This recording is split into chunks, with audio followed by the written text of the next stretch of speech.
Mais uma vez, bom dia a todos e todas. Agora nós estamos gravando, né? Hoje, domingo, dia 5 de setembro, que a gente vai continuar estudando Epístolas de um Prisioneiro. Hoje a gente começa, né, com a carta aos Colossenses. Mas antes da nossa aula introdutória sobre a carta aos Filipenses, nós vamos começar então com um quiz sobre o final da carta aos Filipenses, que foi referente à aula ministrada pelo nosso irmão Alex. Então eu vou fazer a projeção aqui, para que a gente possa iniciar a aula e com as nossas perguntas, né, costumeiras aí, para relembrar, para poder retomar um pouquinho do que a gente estudou na semana passada. Então, o nosso tema da semana passada foi a necessidade e o suprimento, né, foi uma exposição aí de Filipenses capítulo 4, do verso 14 até o verso 23, que é a parte final do livro dos Filipenses, e o irmão Alex deixou para a gente aí 5 questõezinhas, né, que vão aumentando aí o grau de dificuldade. O Alex foi bem didático nesse ponto, como se fosse um show do milhão mesmo, né, em que a dificuldade vai aumentando. E a gente vai começar então com a primeira pergunta. A primeira pergunta diz o seguinte, né? Paulo, em seus últimos versículos, estava reafirmando o seu agradecimento aos irmãos, mas seu intuito com suas palavras era exclusivamente solicitar mais ofertas aos irmãos, pois as últimas não haviam sido suficientes. Essa afirmação, feita no texto, algo que eu li agora há pouco, é verdadeira ou é falsa? A verdadeira, B falso. Paulo queria mais ofertas, porque as ofertas não tinham sido suficientes. A verdadeiro, B falso.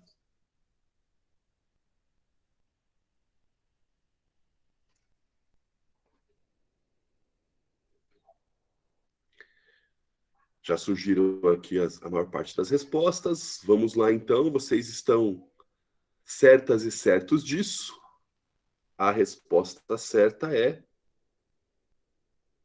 a afirmação é falsa. Na verdade, Paulo estava agradecendo mesmo aos irmãos pelo cuidado que eles tiveram, falou que era suficiente, que ele estava suprido nas suas necessidades.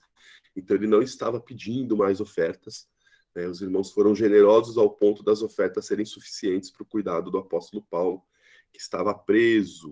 Vamos então para a segunda questão. Aí o Alex pediu até para vocês decorarem versículos, né?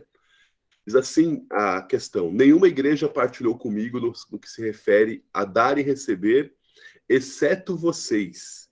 Em qual versículo Paulo fez essa afirmação? É o capítulo 4, né? Foi letra A no versículo 15, letra B no versículo 16, letra C no versículo 17, ou letra D no versículo 18. Essas vocês podem colar, podem olhar na Bíblia, Filipenses capítulo 4. Aí é o verso 15, 16, 17 ou 18.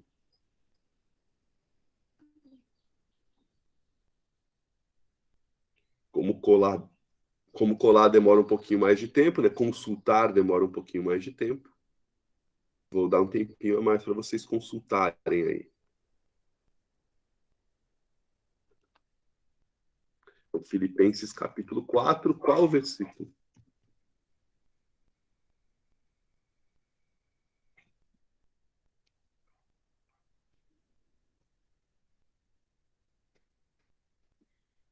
Versículo 15, letra A, versículo 16, letra B, versículo 17, letra C, ou versículo 18, letra D.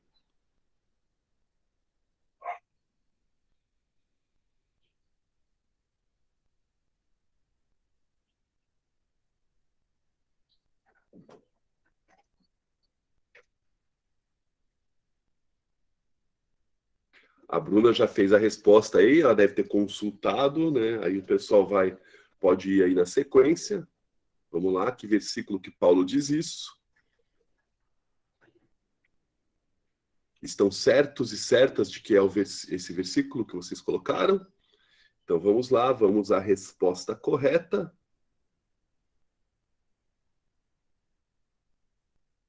A resposta correta é versículo 15, né? Só para a gente relembrar, né? Diz o seguinte, né? Do 15 ao 18, né? O 15 diz: e bem sabeis também, ó Filipenses, que no princípio do evangelho, quando parti da Macedônia, nenhuma igreja comunicou comigo com respeito a dar e a receber, senão vocês somente. Aí o 16 diz, porque também uma vez e outra vez me mandaste o necessário a Tessalônica. O 17 fala, não que procure dádivas, mas procure o fruto que cresça para a vossa conta. E o 18 diz, mas bastante tenho recebido e tenho abundância. Cheio estou depois que recebi de Epafrodito, que da parte de vocês me foi enviado como cheiro suave, sacrifício agradável e aprazível a Deus. Então é o verso 15, realmente, o verso em que Paulo fala isso. Ah lá, versículo memorizado pela Bruna, segundo a Ana. Vamos lá. Próxima questão, pessoal. Complete a frase. O Alex foi criativo. Como vocês sabem, Filipenses, nos seus primeiros dias no Evangelho, quando parti de qual localidade Paulo havia partido? Letra A, Galileia. Letra B, cidade de Damasco. Letra C, ilha de Patmos. Ou letra D, Macedônia? Como vocês sabem, Filipenses, nos seus primeiros dias no Evangelho, quando eu parti da Galileia, ou da cidade de Damasco, ou da ilha de Patmos, ou da Macedônia. Vamos lá, mais alguns segundos, né? Valendo aí 3 galardões. Eu já estava esquecendo do prêmio, né? Valendo 3 galardões. Estão certos dessa resposta? Estão certos dessa resposta? Então vamos lá. A resposta certa é Macedônia. Como vocês sabem, Filipenses, nos seus primeiros dias no Evangelho, quando parti da Macedônia, era a localidade que Paulo havia partido. Então, parabéns, né? Vamos à nossa quarta questão, né? Questão valendo aí 4 galardões. De quem Paulo recebeu os donativos que lhes foram enviados? Letra A, Silas. Letra B, João Marcos. Letra C, Timóteo. Ou letra D, Epafrodito? A, B, C ou D. Quem levou as ofertas para Paulo? Silas, letra A. João Marcos, letra B. Timóteo, letra C. Ou Epafrodito, letra D?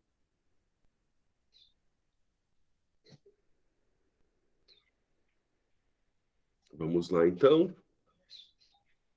A gente fez até desse e de mais uma das pessoas aqui citadas na carta, a gente fez numa aula contando um pouquinho da origem dessas pessoas. Então, é de um desses dois aí, esses 4, a gente tratou sobre eles. Então, vamos lá, mais alguns segundos. De quem Paulo recebeu os donativos? Vocês estão certas e certos disso? Então, a resposta certa é Epafrodito. Foi Epafrodito responsável, né, por levar as ofertas a Paulo. Epafrodito, que era, na verdade, um dos membros da igreja de Filipos, né, e que foi, então, o responsável por levar a Paulo as ofertas dos irmãos da igreja de Filipos. Muito bem, vamos à nossa quinta e última questão, valendo 5 galardões. Nas últimas saudades apresentadas por Paulo, ele cita um grupo muito especial. Quem são essas pessoas mencionadas pelo apóstolo? Acho que são saudações, né? Não é saudades.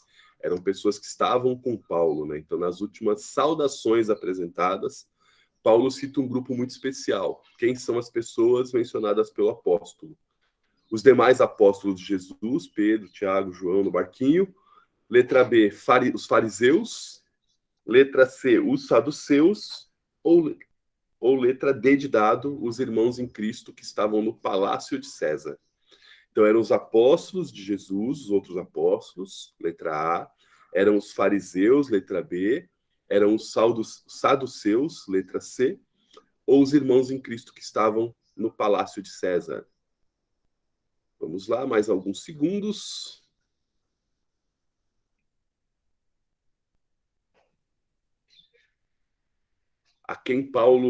De quem Paulo manda saudações aqui? Que grupo especial? Então vamos lá, estão certos e certas disso? A resposta certa é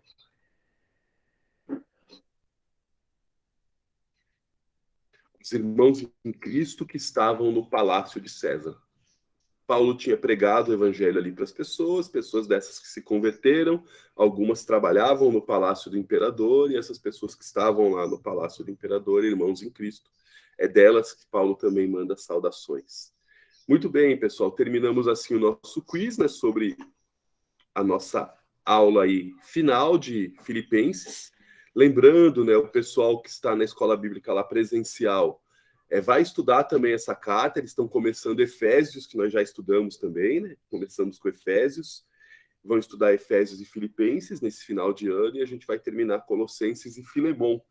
Então, eles também vão ter oportunidade de desfrutar, de aprender o que a gente aprendeu nos últimos meses aí. Então, vamos iniciar aqui a aula de hoje, né, com o tema de hoje. Então, deixa eu só fechar aqui os slides do quiz do Alex e projetar, então, os slides com a nossa temática de hoje. A gente sempre costuma fazer, quando a gente migra de uma carta para outra, a gente sempre começa com uma aula introdutória sobre aquela carta. Então, é uma aula que às vezes é um pouco mais difícil da gente fazer algumas aplicações mais práticas, porque a gente acaba vislumbrando um pouco mais do contexto da cidade, do contexto da igreja, de como a igreja se construiu, dos problemas que surgiram da igreja, com um esboço da carta. Então, essa é a proposta da aula de hoje, a gente conhecer um pouquinho o pano de fundo dessa cidade, dessa igreja para a qual Paulo escreve essa carta chamada carta que nós conhecemos como Carta de Paulo aos Colossenses. Então, a gente vai ver também algumas curiosidades dessa carta. E aí, fiquem à vontade para participar, para perguntar, para tirar dúvidas, né, para a gente poder desenvolver um pouquinho também, além do estudo do contexto da época, tentar aplicar algumas coisas para cá. Então, qualquer percepção, qualquer ligação que vocês perceberem com o nosso tempo, enquanto a gente estiver conversando, fiquem à vontade de levantar, de participar, de trazer contribuições para a aula, para que a aula não fique só uma aula de história, né? Uma aula contando a história de um lugar. Então, vamos lá, vamos conversar um pouquinho então sobre essa carta. Esse é um fragmento da carta de Paulo aos Colossenses, né? Lembrando, eu sempre comento quando eu coloco aqui fragmentos das cartas para vocês, né? De que nós não temos os originais de nenhum livro da Bíblia, né? Os originais nós não temos. Então, normalmente são cópias que foram encontradas, como essa. É um fragmento da cópia que foi encontrado. Essa, se não me falha a memória, de alguns manuscritos lá do Mar Morto que encontraram. Então, é aí fragmento da carta de Paulo aos Colossenses, essa carta aqui que não é tão longa, mas que é muito rica, né? Tem só 4 capítulos, mas é uma carta muito rica por causa das situações que vivenciavam nessa carta. Então é sobre essa carta aí que a gente vai conversar um pouquinho na aula de hoje, vai conversar aí nas próximas aulas com mais detalhes, hoje tendo uma visão um pouco mais geral dela. E aí, para conhecer um pouco dessa questão de Colossenses, da carta aos Colossenses, né? Nós vamos aqui identificar, na verdade, onde fica essa cidade, né? De Colossos, né? Que na verdade é uma cidade, o nome da cidade é Colossas, né? É no feminino. Eu fui descobrir ao ver a palavra em grego, daqui a pouco eu mostro para vocês, mas o correto é em feminino, né? Colossas, o nome da cidade, não Colossos, como comumente a gente chama. E ela ficava aqui na Ásia Menor, tá? Vou colocar para vocês aqui, tem um círculo aqui em vermelho, tá? Perto de Éfeso, que é o local onde Paulo ficou mais tempo no seu ministério.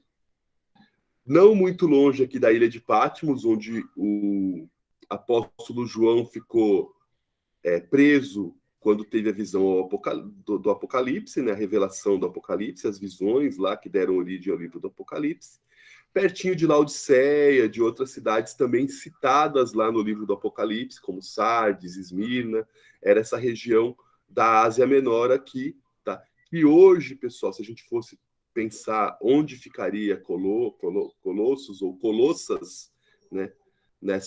Seria onde é a Turquia hoje, né? Então ali na divisão ali entre Europa e Ásia, né? Mais para o lado asiático da Turquia. Então, se essa cidade de Colossos ou Colossas existisse hoje, seria na Turquia, né? Então, a localização dela é ali na Turquia, tá?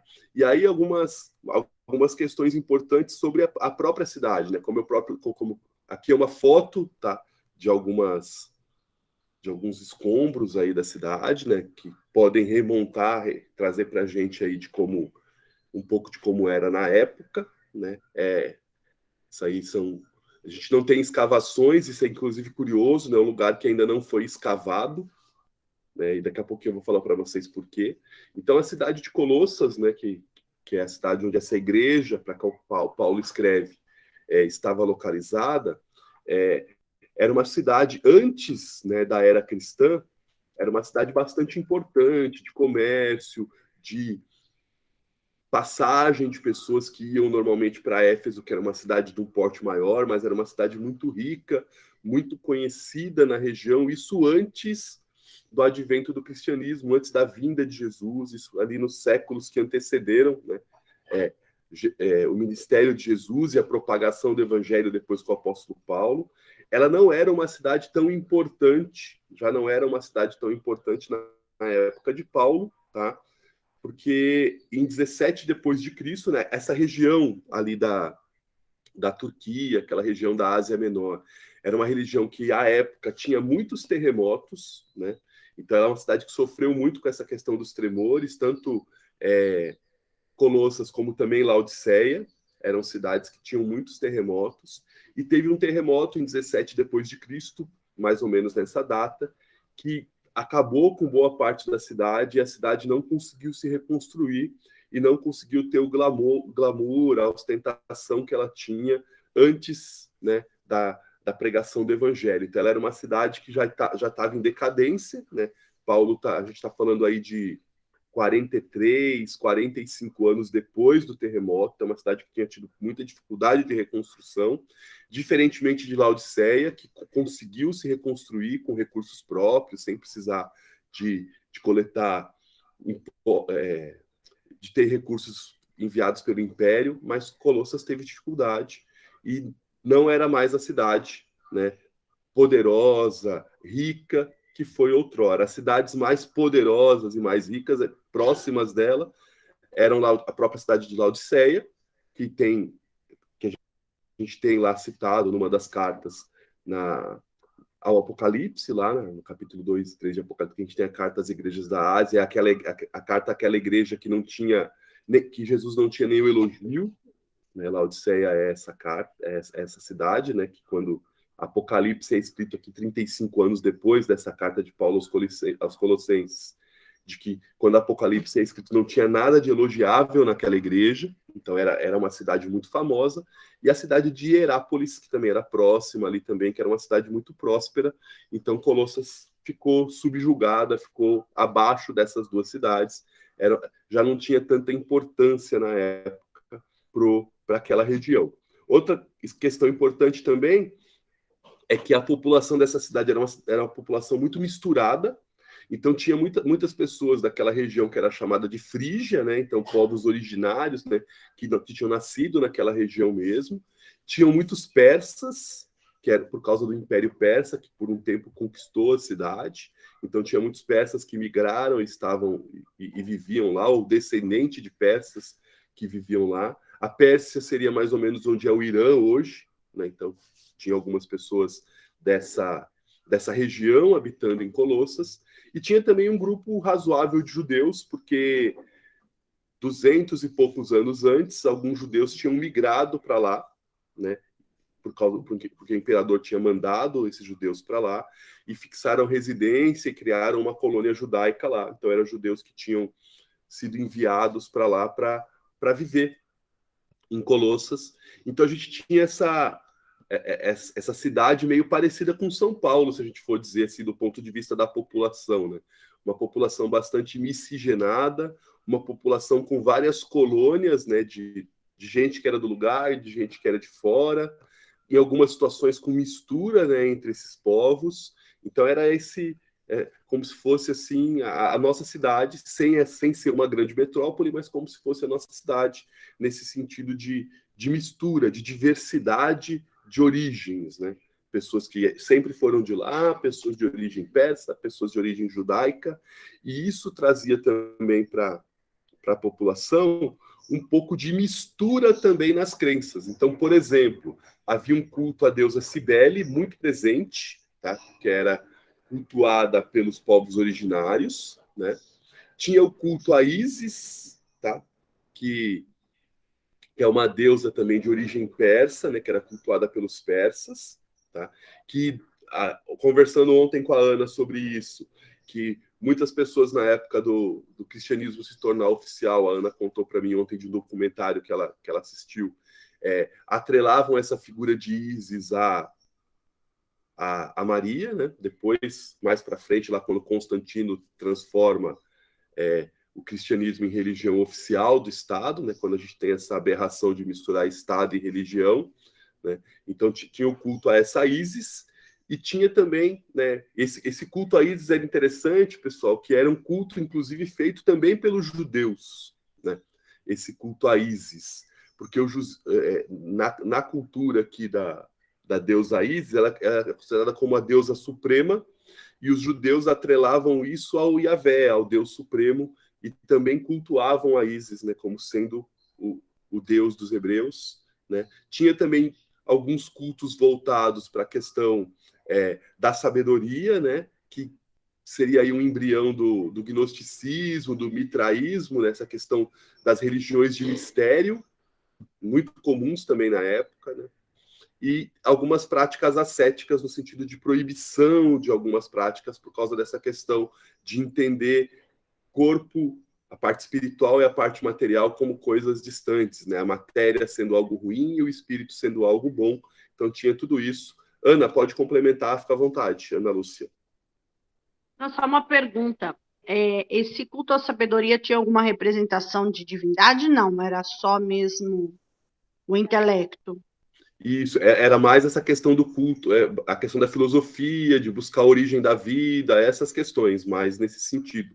De tentar buscar também conhecimentos secretos a respeito das religiões, não estava diretamente relacionado a uma divindade, não, Ana. Pode falar, amor, você levantou a mão, pode falar.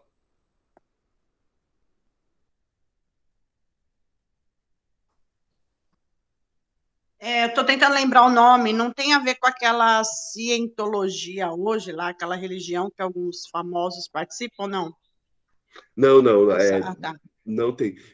Tem mais relação com o gnosticismo e com o mitraísmo, né, que são religiões que surgiram aí no segundo século, né, 2 depois de Cristo, mais ou menos. Então, provavelmente eram práticas que foram se desenvolvendo, né, ao ponto de no século 2 ser, na verdade, um grande problema para a igreja nessa questão do gnosticismo. Mas ainda a gente não pode chamar de gnosticismo, nem de mitraísmo ainda, porque essas religiões, né, essas práticas religiosas surgiram somente no segundo século.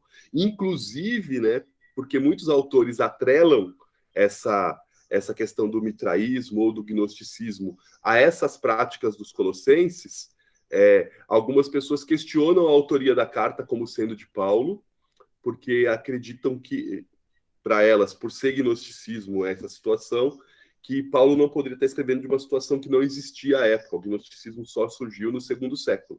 Então era até um questionamento de alguns da autoria da carta, por Paulo estar tratando de um problema que só surgiu no segundo século como religião, né, como prática dos cristãos, mas seria um embrião aqui, né? Essas práticas seriam como se fosse um pequeno embrião do que surgiu depois, do que ganhou muita força depois, no final do primeiro século, começo do segundo século, quando provavelmente o apóstolo Paulo já não estava vivo, né? Paulo morre aí por volta de 70 depois de Cristo, né? Ô, Lu, isso não faz muito sentido, porque, na verdade, essa cultura já estava enraizada ali nos romanos, né? Cultura greco-romana. Então, faz sentido, sim, eles terem essa visão, né? Não Sim, sei sim, se... sim, não, sim. não sei Mas a porque gente, duvidam da autoria de Paulo, né? Não, sim, se já era uma coisa... isso. Eles duvidam muito da autoria, Ana, porque eles dizem o seguinte: ó, se é gnosticismo que Paulo combatia lá, a carta não é do primeiro século, a carta é do segundo século, porque no primeiro século não existia o que a gente conhece como gnosticismo. Então, Entendi. provavelmente aqui, esse culto à sabedoria deu origem posteriormente ao gnosticismo ou mitraísmo, que também é um tipo de culto à sabedoria, né? Mitra é o deus da sabedoria, né? Então, na verdade, provavelmente foi um embrião que foi se formatando e foi dando origem a essa questão. É como se a gente dissesse assim, ó, a gente, tal escrito não pode ser do século de Paulo lá, porque está combatendo, né, uma prática de uma religião da nossa época, por exemplo. Então isso é do século XX, não do século I. Mas a gente precisa entender que muito do que a gente constrói a gente entende como práticas heréticas hoje, né, práticas que não condizem com as escrituras, já estavam de maneira embrionária presentes no primeiro século. Então, por exemplo, a gente tem hoje uma religião que algumas pessoas entendem como cristã, que questiona a divindade de Jesus, que fala que Jesus não é Deus, que Jesus era um homem, um grande homem, né, como diria o cunhado do Júlio, de Todo Mundo Odeia o Cris, uma pessoa muito acima da média, que foi enviado por Deus, um grande profeta, mas que ele não era Deus. Então, é uma falsa doutrina, ao nosso entender, hoje, que tem numa religião hoje, mas que já era presente naquela época, né? Que já estava presente lá no primeiro século. Tá? Hoje, já com mais robustez, talvez, né? Mais fundamentação para quem pratica esse tipo de religião, na época menos, mas continua presente. Então, a gente, embora não fosse o gnosticismo, muito provavelmente é algo que deu origem ao gnosticismo, né?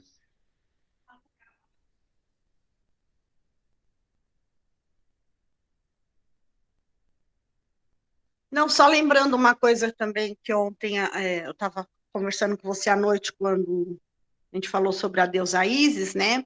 Esse culto a Cibele também, eles tinham uma prática de colocar as pessoas como se fosse num quarto subterrâneo, com uma grade em cima, e ali eles sacrificavam um animal em cima dessa grade, o sangue escorria e a pessoa ficava embaixo tomando um banho daquele sangue, e ali eles entravam em transe.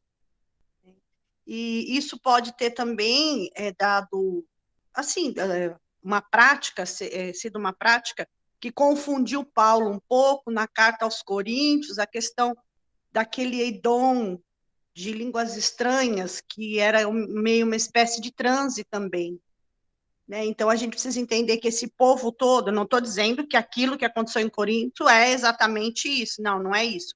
Eu estou dizendo que já era uma prática, essas experiências espirituais que deixavam as pessoas em transe ou com algum tipo de possessão. Então, quando aconteceu dentro da igreja, Paulo teve que ter todo um cuidado para ter o discernimento diferencial, o que era de Deus e o que era das práticas deles, né?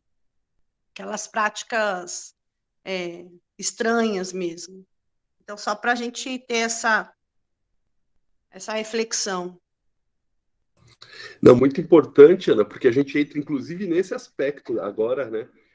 Essa questão do sincretismo religioso, né? Com toda essa diversidade religiosa, cultural e de nacionalidade das pessoas que faziam parte da cidade de Colossos e que iam se convertendo com a pregação do evangelho, a gente começa a perceber, e essa provavelmente, a gente vai falar daqui a pouquinho da razão da carta, um sincretismo religioso muito grande. O que é sincretismo religioso?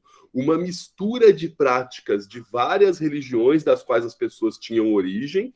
Então, as pessoas tinham os seus hábitos, as suas tradições religiosas, convertem-se ao cristianismo e trazem com elas essas práticas, como a que a Ana disse agora desse culto a Cibele, trazem com ela essas práticas. E começam a utilizar dessas práticas também dentro das celebrações cristãs. Então, esse sincretismo muito presente na época e que hoje também é muito presente, né? A gente tem igrejas aí, por exemplo, que tem as ex-mães de santo, né? Que utilizam dentro da religião cristã, dentro do ambiente dessa igreja, as mesmas práticas que elas faziam na religião de origem africana que elas participavam, né? Com todo respeito à religião que elas tinham antes, mas que é uma característica daquela religião que foi trazida para a religião cristã. Então, práticas que eram comuns numa outra religião e que a gente vê presente, né, dentro de algumas vertentes do cristianismo. como a gente vê, por exemplo, vocês já devem ter vivenciado, né, o copo d'água em cima da televisão, a rosa ungida, coisas que são originárias de outras, né, expressões religiosas e que se fazem presente também dentro do cristianismo protestante, dentro do que a gente vivencia em algumas igrejas. Então, esse sincretismo que a gente vê hoje também era presente lá em Colossos, ou em Colossas. Fala, Ana. Você me fez lembrar uma coisa da minha infância, assim, como minha família tinha um envolvimento com o espiritismo, né? Eu lembro muito de ver entidades, assim, pedir para levar peças de roupa do meu pai no centro de Umbanda para fazer algum tipo de reza, algum passe, e aquela peça estaria com algum tipo de poder, né? E a igreja, principalmente a Universal, quantas vezes a gente não foi numa igreja e alguém não falou, traz a carteira de trabalho aí para a gente orar sobre ela, e a pessoa vai arrumar um emprego.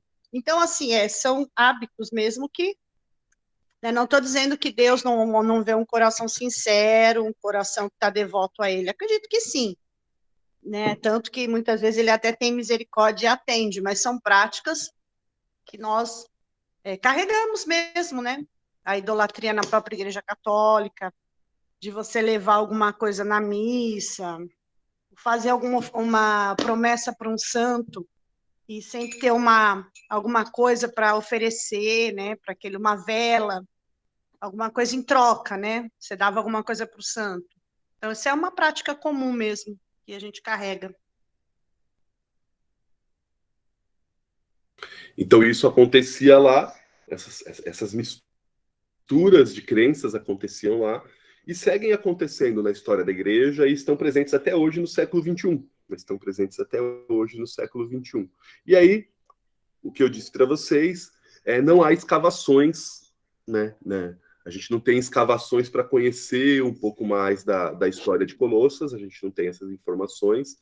Muito também por essa questão dos tremores que acontecem lá, talvez as pessoas tenham essa dificuldade de escavar, mas é um lugar que arqueologicamente ainda não foi mexido para a gente ter mais informações a respeito da cidade. Que a gente sabe aqui, o que eu relatei para vocês, é por meio de registros históricos, né, de historiadores da época ou de épocas próximas ali, que a gente consegue coletar essas informações. Então, a gente não tem material arqueológico para poder aprofundar um pouco mais na história e na construção do que era, né, do contexto do que era a cidade de Colossas.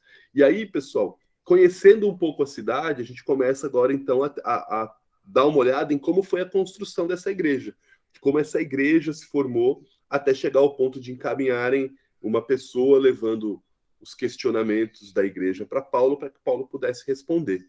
Tá? Então, a igreja em Colossos, ou em Colossas, né, que seria o mais correto, a primeira coisa importante, ela é uma igreja que Paulo nunca, até o momento da escrita da carta, Paulo nunca tinha estado lá. Né? No capítulo 2, verso 1 de Filipenses, eu vou ler para vocês aqui. Só abrir aqui Filipenses 2, no verso 1. Paulo diz uma coisa que comprova isso, de que ele não tinha estado lá, de que ele não conhecia os irmãos de lá. Então ele fala assim, ó, no verso de número 1. Depois a gente vai estudar com mais detalhe. Se por estarmos em Cristo nós temos alguma motivação, acho que não é esse texto, acho que eu peguei errado aqui. Calma aí.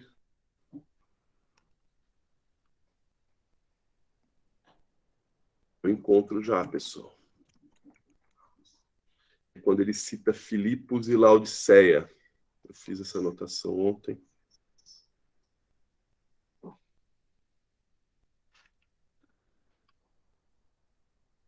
Deixa eu só encontrar aqui. Deixa eu ver se de repente eu notei o capítulo errado.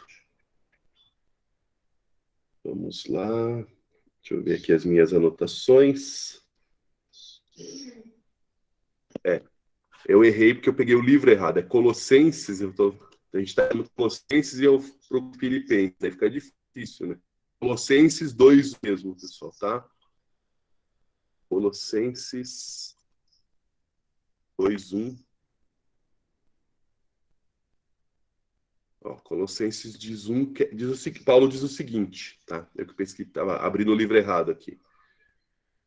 Paulo fala assim, ó, quero que vocês saibam que estou lutando por vocês, pelos que estão em Laodiceia e por todos os que ainda não me conhecem. Quero que saibam quanto eu estou lutando por vocês, pelos que estão em Laodiceia e por todos os que ainda não conheçam. Então, Paulo está dizendo que tanto o pessoal de Filipos quanto o pessoal de Laodiceia e de outras igrejas ali da região, de que Paulo não conhecia essas pessoas pessoalmente. E como é que essas pessoas creram no evangelho se Paulo não foi lá, se Paulo não pregou lá, né? Eu falei agora há pouco que Paulo tinha ficado bastante tempo lá em Éfeso. Paulo ficou ali cerca de 3 anos em Éfeso. Tá? Enquanto ele estava em Éfeso, Paulo ele ensinou a Bíblia, tá? Num lugar chamado Escola de Tirano, que era uma escola, tá? que tinha lá, e que Paulo usava, né, essa escola no período da tarde para ensinar, para pregar o evangelho, para discipular as pessoas.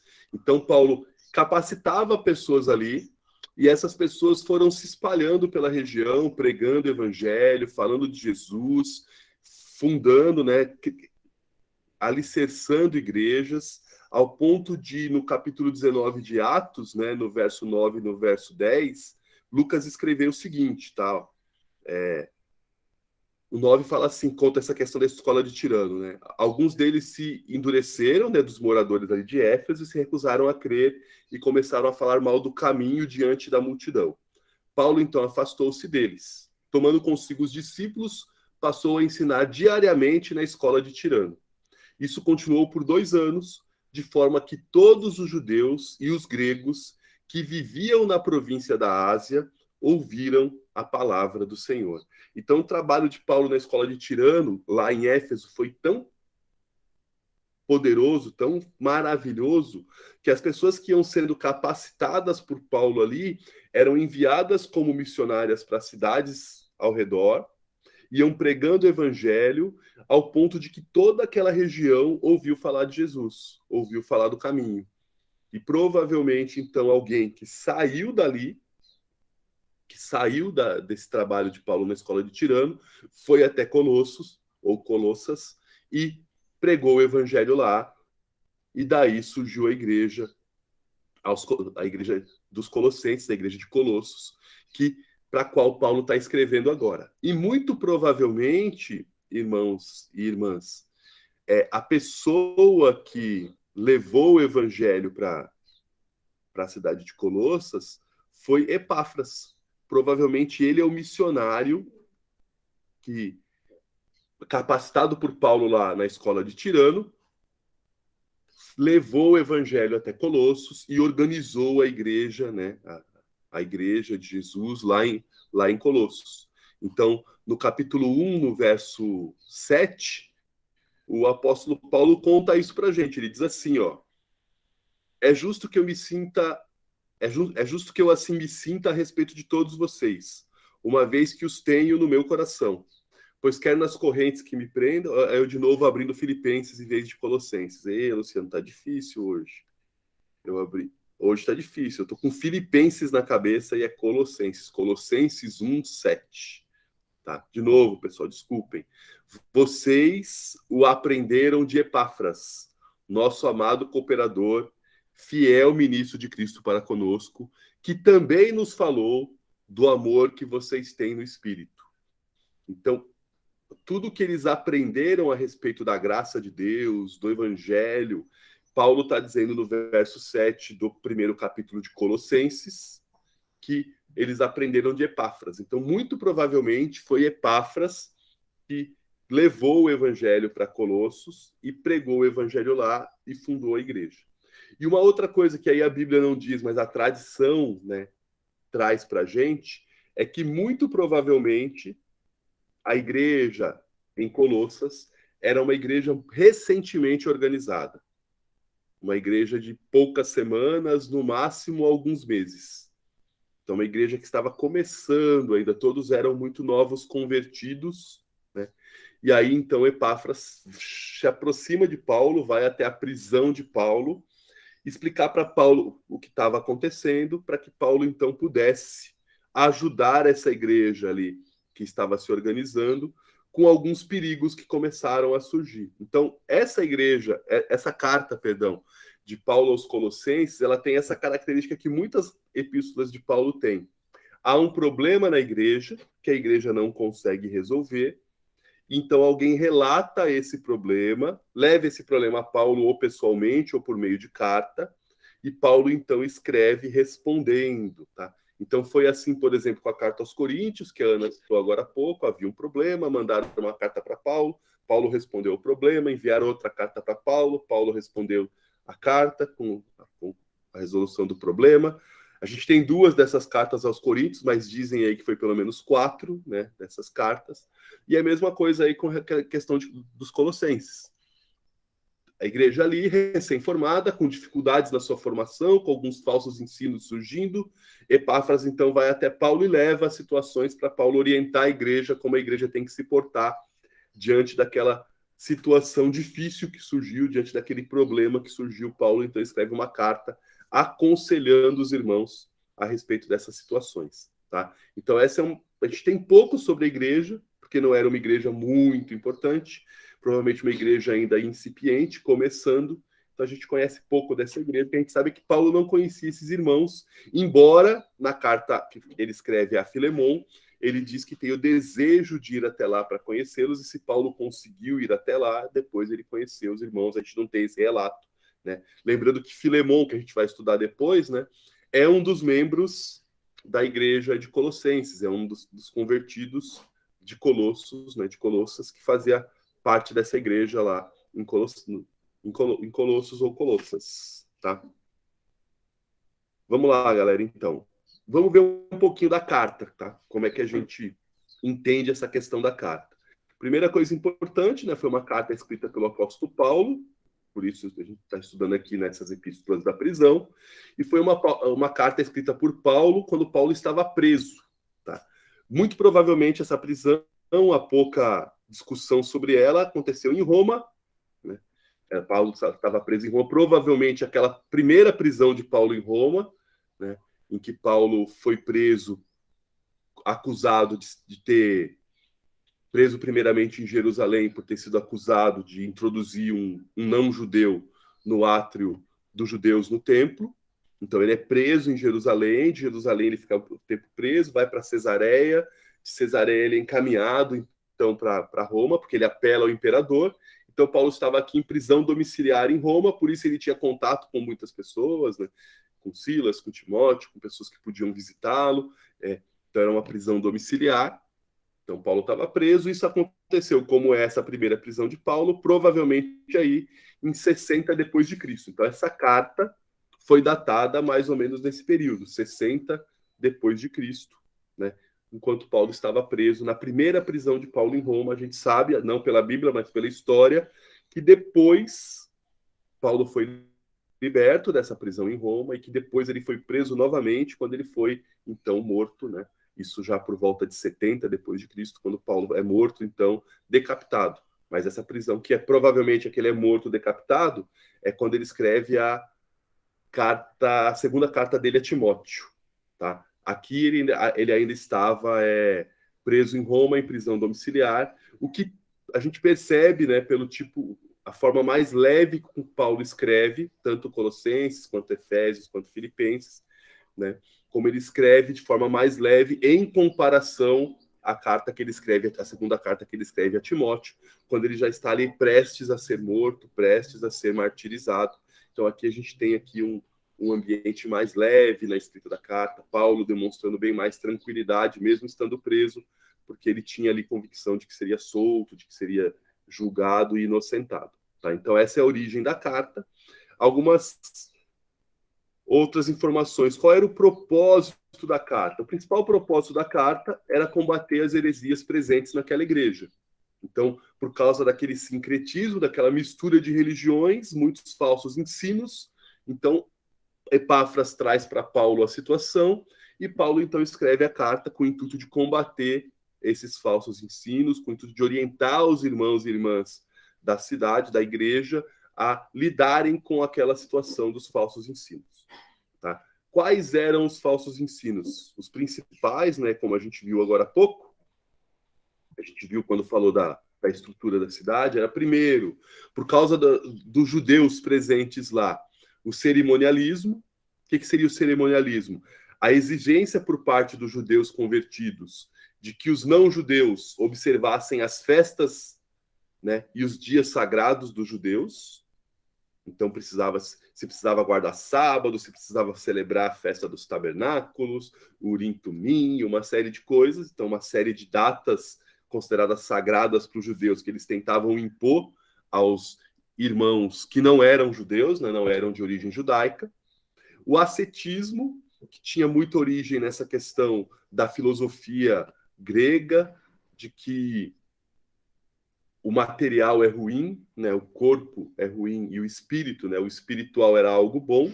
Então era uma negação de tudo que era relacionado ao espírito, dos prazeres da carne, das experiências, das vivências que eram físicas, digamos assim. Tá? Pode falar, Ana. Quando você falou agora da cerimonialismo, né? Essa observação das festas, eu pensei quanto essas coisas ficam enraizadas no coração da gente, né? Essas festas. Claro que para o povo judeu as festas eram também didáticas, né? Elas tinham um propósito de ensinar algumas coisas. Por isso que elas existiam. Mas isso não significa que elas são mais santas, elas precisavam acontecer para que o povo fosse mais santo. Aquelas festas ensinavam alguma coisa. É diferente, por exemplo, de uma festa junina, né, na origem da festa mesmo, que você realiza uma festa em adoração a uma pessoa, São João, São Pedro, Santo Antônio, aquelas coisas da Igreja Católica, né? Então, são coisas bem diferentes. E até hoje, algumas igrejas, fazem essas festas. Né? Eu estava vendo esses dias que eu estava conversando com uma pessoa e ela falou assim, na minha igreja vai ter a festa da colheita. Hoje tem um outro sentido, de você levar os novos convertidos, as pessoas que você evangelizou. Mas isso é tão enraizado no coração que a impressão que dá é que aquilo é mais santo, é mais sagrado para eles, né? Eles sentem, assim, a necessidade de participar daquela festa da colheita, daquele ritual.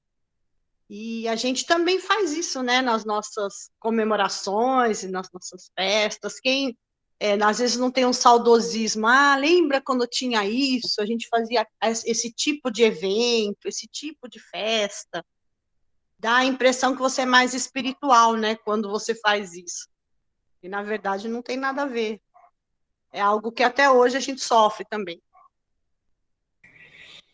De novo, aquilo que a gente falou quando apresentou, né, Ana, a formação da cidade, né? A gente acaba carregando tradições nossas, religiosas, para quando a gente se entrega para Jesus, para as nossas relações também ali religiosas. Então era algo que os judeus tentavam impor para os não-judeus. Né? Outra coisa que também era presente, a gente vai falar sobre isso quando tratar especificamente desse versículo, é que Paulo cita lá também a questão da adoração a anjos, que era também presente. Aí eu não sei se isso tem origem persa ou se tem origem judaica, porque existem algumas ramificações do judaísmo que tem também essa adoração a anjos. A gente percebe, por exemplo, em Atos, quando Pedro foge da prisão e que ele chega, bate na porta para adentrar onde os discípulos estavam, que algumas pessoas pensam que é o anjo dele, né? Essa crença no anjo da guarda, que era um costume em algumas vertentes do judaísmo, que não tem nada nas escrituras, nem no Antigo nem no Novo Testamento. Então tinha essa questão da adoração a anjos, possível aí ser um pouco dessa miscelânea. A Ana colocou aí, ó. Essa adoração também surgiu na Babilônia, né? Então, provavelmente, com a vinda desses judeus no tempo do cativeiro, desenvolveram isso, legal. Ela que deu aula de Antigo Testamento junto com a Dida, ó, lembrando aí. Obrigado, Ana, obrigado. Né? Essa questão, então, importante. Tá? E também aquela questão que a gente falou da sabedoria, né? Do culto à sabedoria, a propagação de uma ideia de que para que você tenha uma experiência verdadeira com Jesus, você precisava ter alguns conhecimentos secretos, alguns mistérios que não estavam revelados ainda, e que você precisa buscar esses mistérios para ser considerado, né, um seguidor de Jesus de verdade. Então, essas eram as principais heresias presentes ali, heresias que Paulo vai tentar, então, na sua carta combater, explicar, orientar os irmãos ali da cidade de Colossas para poder resolver a situação. Então, esse era o principal propósito da carta, combater esses falsos ensinos presentes naquela igreja que estava se formando, se organizando ainda. E aí eu trouxe algumas curiosidades, né? Poucas curiosidades da carta, porque a gente vai tratar depois com mais detalhes a carta. Primeiro, assim, que é interessante, tá? Essa carta, ela foi escrita por Paulo lá em 60 depois de Cristo, mas Paulo aproveitou a viagem dos irmãos que iam levar essa carta e ele leva, junto com essa carta aos Colossenses, duas outras cartas. Tá? A carta a Filemon, que a gente vai estudar logo depois que estudar Colossenses, e uma carta que Paulo escreveu para a igreja de Laodiceia, que nós não temos. Essa carta se perdeu, nós não temos essa carta na Bíblia. Tá? Seria muito legal se a gente tivesse. Da onde você tirou isso, Luciano? Vamos lá para o capítulo 4, tá? De Colossenses, não de Filipenses, né? Vamos lá para o capítulo 4 de Colossenses. Tá? Vou ler para vocês primeiro o verso 9, que diz assim, ó. Vou ler o 8 e o 9 para a gente entender o contexto. Eu envio vocês precisamente com o propósito de que saibam tudo que passa conosco. E para que ele fortaleça os seus corações. Ele está falando de Tíquico, que é uma pessoa que ele envia para eles. Ele irá com Onésimo, fiel e amado irmão, que é um de vocês. Eles irão contar-lhes tudo o que está acontecendo aqui. Para Onésimo é o escravo, né? Ex-escravo de Filemon, relatado na carta de Paulo a Filemon. E como é que Paulo está encaminhando Onésimo? Se Onésimo era escravo e corria o risco de, ao ser encaminhado, né, para Colossos, para lá, ser encontrado por Filemon e ser morto por Filemon, porque ele fugiu de Filemon, então ele poderia ser morto. Então, provavelmente, o que Paulo fez, olha, Onésimo, leva essas duas cartas. Primeiro você passa na casa de Filemon, entrega para ele a minha carta, que na verdade era um bilhete, né, uma carta de um único capítulo, e aí depois você vai, entrega a carta aos Colossenses. Então, Paulo está primeiro, né, junto com essa carta, encaminhando o bilhete para Filemon, para que Onésimo pudesse cumprir a sua tarefa de levar a carta para a igreja de Colossos.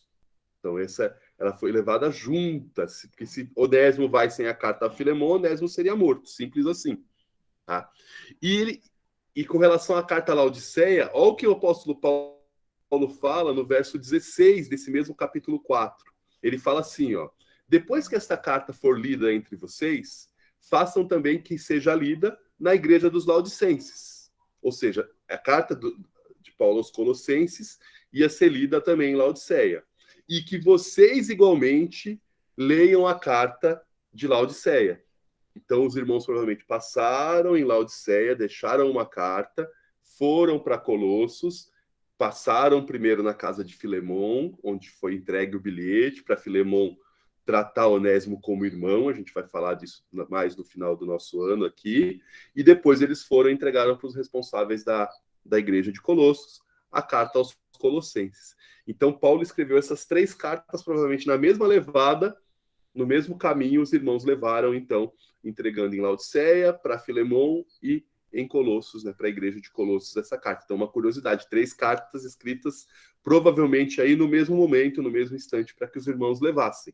Então, essa é uma curiosidade interessante. E que pena que nós não temos essa carta de Paulo a Laodiceia, né, porque a gente teria mais um livro na Bíblia, provavelmente, né, carta de Paulo aos Laodicenses, que a gente não tem, infelizmente, essa carta se perdeu e a gente não tem ela para saber o que Paulo ensinou, quais eram os problemas da igreja de Laodiceia, que provavelmente impactou, inclusive, lá no que a gente vê da igreja lá em Apocalipse. Mas é uma pena a gente não ter essa carta, assim como a gente não tem outras cartas de Paulo também, que era muito comum.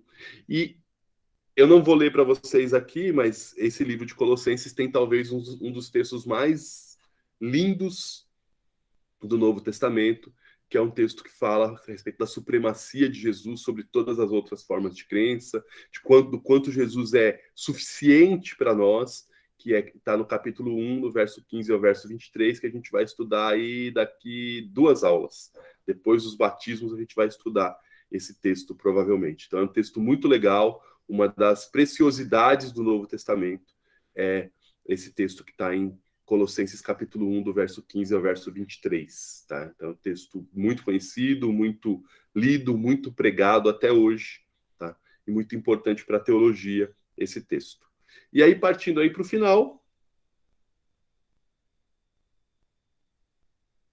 um esboço da carta, né, para a gente entender como é a divisão aí da carta. Então, Paulo começa com uma saudação no capítulo 1, né, do verso 1 ao verso 2, passa para um período de ação de graças e de oração pelos colossenses, né, do capítulo 3, do verso 3 até o verso 14, ainda no capítulo 1.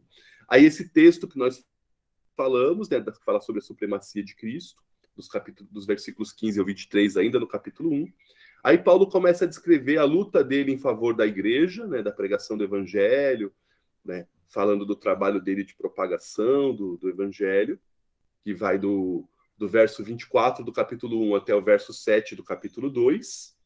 Aí o restante do capítulo 2, ele começa a falar de que quando nós estamos em Cristo, nós estamos livres das regras humanas, né, que são trazidas pelos homens, vindas das suas tradições, vindas dos seus antigos estilos de viver. Então, Paulo explica que a gente está livre de tudo isso, das datas religiosas, dessa questão do dualismo, né, de que o que a gente faz na vida secular é profano, o que a gente faz na vida religiosa é sagrado, que a gente ficar livre dessas coisas.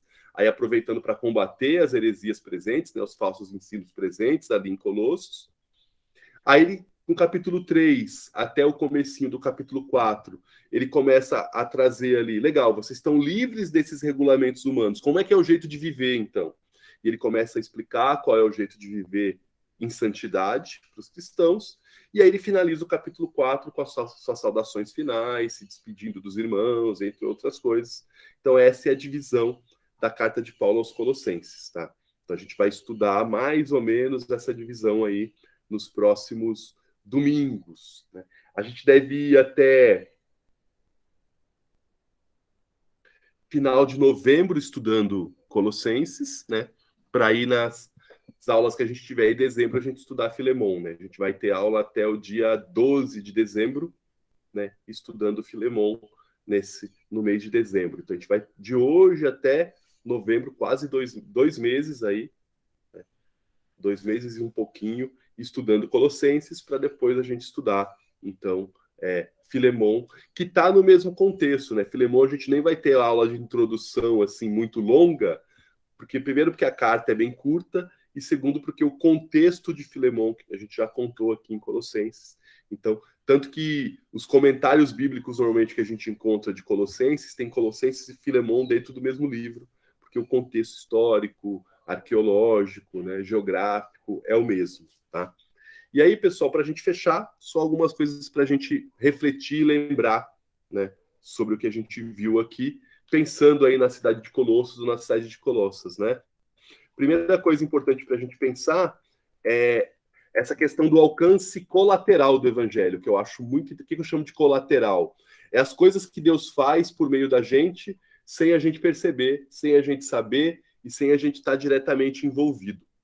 Paulo começa lá em Efésios, né, uma escola, porque as pessoas não queriam ouvir do evangelho, ele não podia mais pregar na sinagoga, as pessoas não queriam.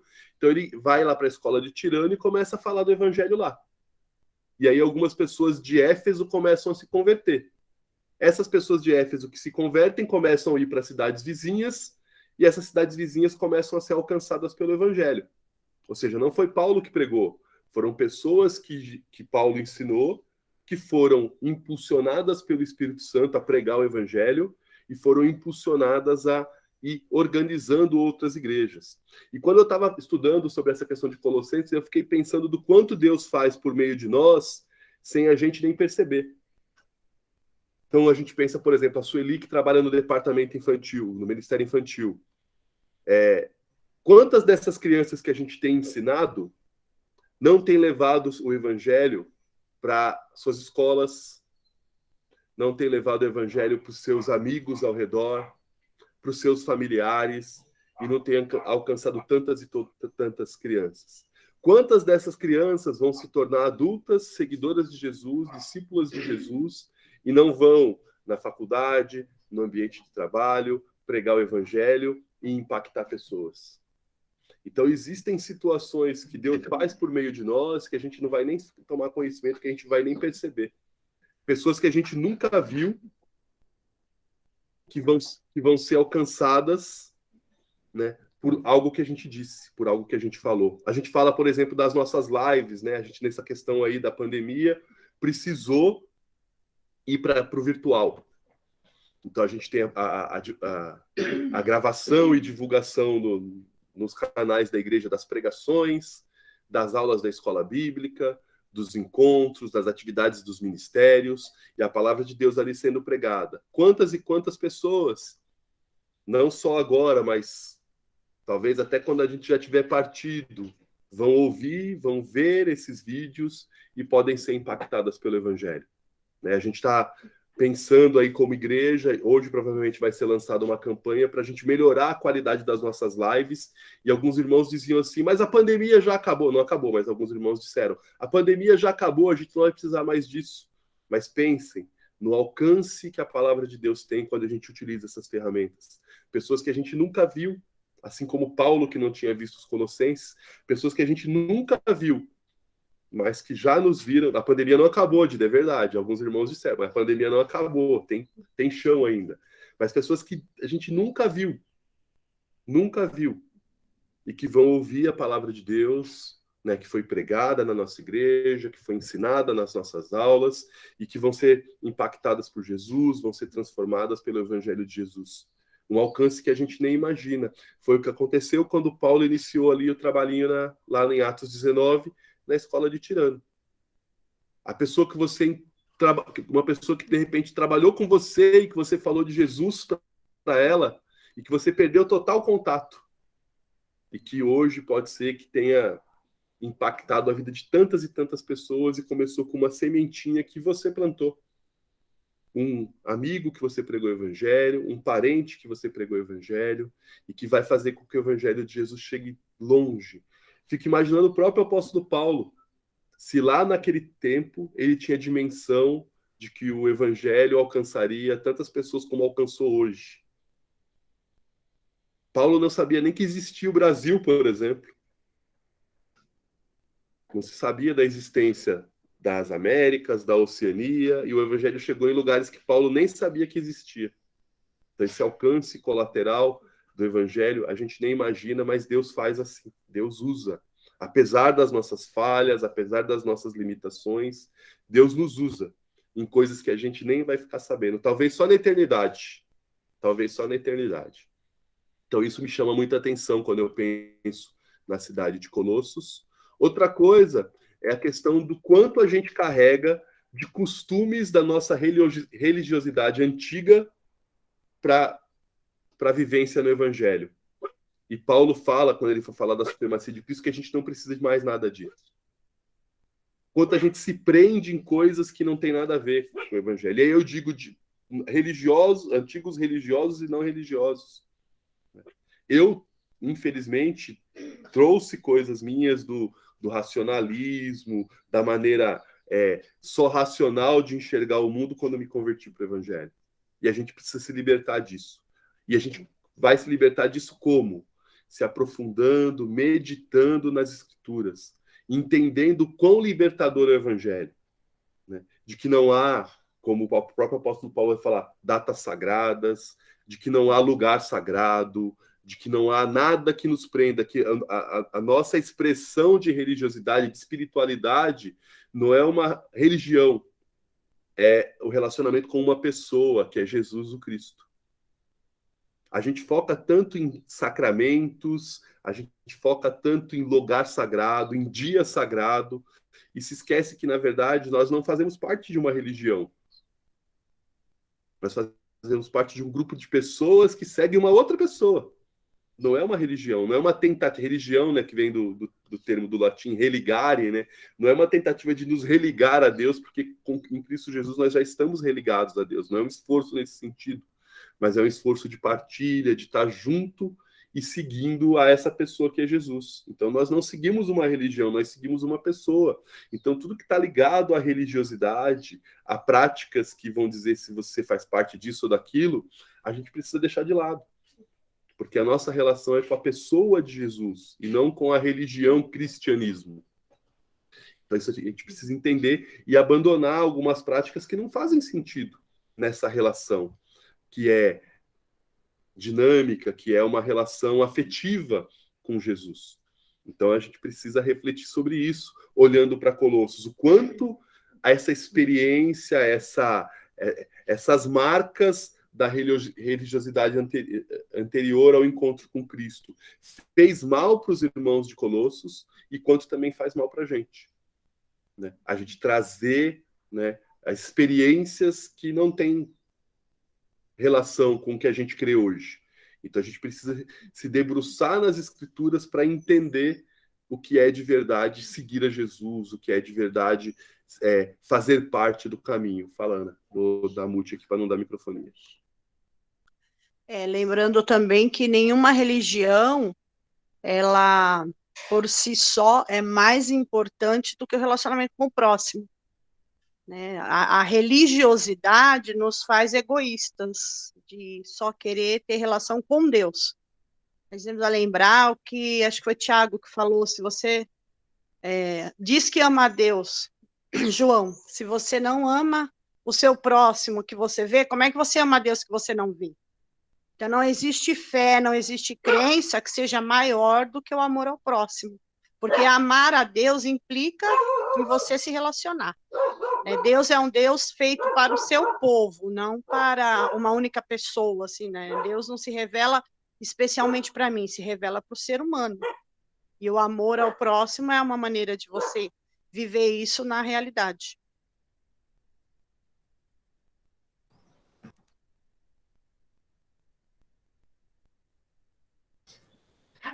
E a última coisa que eu queria colocar para vocês é que nesse contexto, né, e é o que Paulo acaba escrevendo para os Colossenses, a gente vai ver no decorrer da carta, é que Cristo é suficiente. A gente não precisa de nenhum conhecimento secreto, de nenhum mistério, de nenhuma data religiosa, a gente só precisa de Cristo. A gente só precisa de Cristo. A própria Bíblia, que muitas pessoas, inclusive, idolatram a Bíblia, né? A Bíblia ela é importante para a nossa expressão de fé porque a Bíblia revela Jesus. Por essa razão.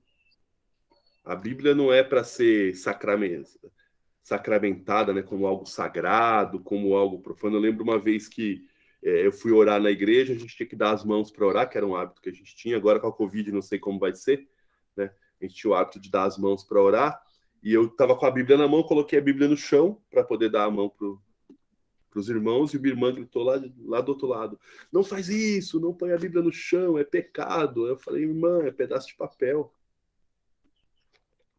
Pedaço de papel. O importante da Bíblia não é a matéria dela, mas é a história que ela conta, que é a história da revelação, a história, ela aponta para Jesus. Essa é a importância da Bíblia.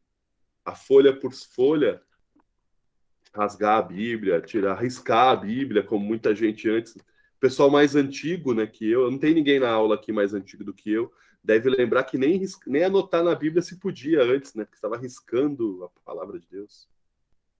Tá? Então a gente precisa. Cristo é suficiente, é Jesus o importante. Todo o resto é periférico. Ah, é de domingo ou é de sábado que se reúne? É periférico. O importante é você se reunir. O importante é você estar em Jesus. A Dida fala que o paizinho dela anotava tudo. Que bom, que bom, que bom. Então, a gente não precisa discutir o dia. Cristo é suficiente. É em Cristo que vocês estão se reunindo? Se é de segunda, terça, quarta, quinta, sexta, sábado, domingo. A gente pode pegar ela e virar uma Bíblia comentada, né, Dida? A Bíblia do seu pai. Então, é isso. Não tem um dia, não tem um lugar sagrado. Ah, tem que ser na igreja, não pode ser pela internet, tem que ser na igreja. Não tem um lugar sagrado. A igreja dos Colossenses não tinha igreja. Eles se reuniam nas casas, inclusive uma das casas era a casa de Filemon. A gente vai ver quando estudar isso aqui, o livro de Filemon. Então, Cristo é suficiente. O importante da nossa expressão de fé é Jesus Cristo, Filho de Deus, que veio ao mundo para salvar os pecadores, como Paulo fala a Timóteo, do qual eu sou o pior deles. Então, Cristo é suficiente. Todo o resto é periférico. A gente não tem que ficar discutindo pelo periférico. Ah, o irmão acha que é melhor reunir de domingo, o irmão acha que é melhor reunir de sábado, o irmão acha que é melhor ser na igreja, o irmão acha que é melhor na praça, o outro irmão acha que é melhor em casa. Isso é periférico. O importante é Cristo.